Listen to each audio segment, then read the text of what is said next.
आयोजक आहेत मेसर्स पुरुषोत्तम नारायण गाडगीळ, सराफ आणि जवेरी यांच्या शाखा महाराष्ट्रापासून कर्नाटक पर्यंत वेगळ्या वेगळ्या डिझाईन्स आणि आकर्षक डिस्काउंटसह मेसर्स पुरुषोत्तम नारायण गाडगीळ। ताज्या बातम्यांसाठी पाहत रहा तिचा सागर न्यूज।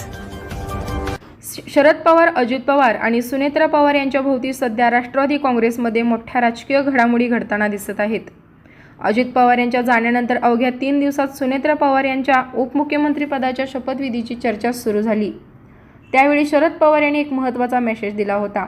पटेल आणि तटकरे हे त्यांचे नेते आहेत, त्यांनी काही ठरवलं असेल तर त्याची माहिती आम्हाला नाही, या वक्तव्याचा अर्थ आता जवळपास 2 महिन्यानंतर स्पष्ट होऊ लागला आहे।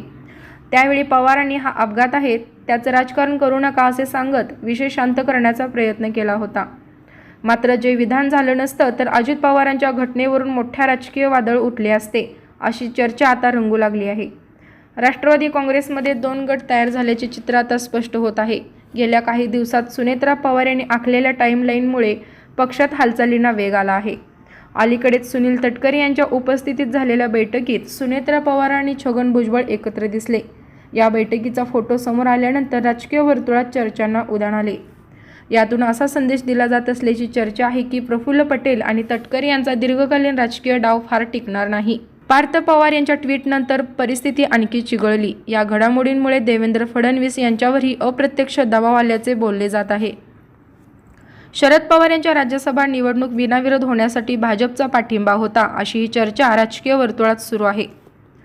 2023 मध्ये अजित पवारांनी राष्ट्रवादी पक्षात फूट पाडल्यानंतर पक्षाच्या संविधानात बदल करण्यात आले। हे बदल वारंवार न्यायालयात आव्हान दिले जात आहे। सुनेत्रा पवारांनी अलीकडे दिलेल्या पत्रांमध्ये प्रफुल्ल पटेल आणि सुनील तटकरे यांच्या पदांवरचं प्रश्नचिन्ह उपस्थित करण्यात आले आहे। त्यांच्या निर्णयांना वैध मानू नये असा सूर या पत्रातून दिसतो। सुनेत्रा पवार यांच्या दिल्ली दौऱ्यालाही विशेष महत्त्व प्राप्त झाले। पत्रकारांनी प्रफुल्ल पटेल यांच्याबद्दल विचारले असता त्यांनी ते तुम्हालाच माहीत असे उत्तर दिले। याचवेळी त्यांनी एका महिला खासदाराशी बोलताना बाहेरील शत्रूंशी लढता येतं, पण पक्षांतर्गत शत्रूंशी कसं लढायचं असा सवाल केल्याची चर्चा आहे। महानगरपालिका निवडणुकांच्या पार्श्वभूमीवर भाजप आणि अजित पवार यांच्यात काही डील झाल्याच्या चर्चाही पुन्हा समोर येत आहेत। तसेच सिंचन घोटाळ्याची फाईल अजून बंद नसल्याचे वक्तव्य चंद्रशेखर बावनकुळे यांनी केल्याने या प्रकरणाला वेगळं वळण मिळाले। सध्या राष्ट्रवादीतील संघर्ष अधिक तीव्र होत चालल्याचे दिसत आहे। रोहित पवार यांच्या हालचाली आणि त्यांच्या मागे शरद पवारांचा प्रभाव असल्याची चर्चा आहे। शरद पवार सध्या थेट हस्तक्षेप न करता परिस्थितीचे निरीक्षण करत आहेत, मात्र योग्य वेळ येताच ते मोठे विधान करतील अशी शक्यता वर्तवली जात आहे।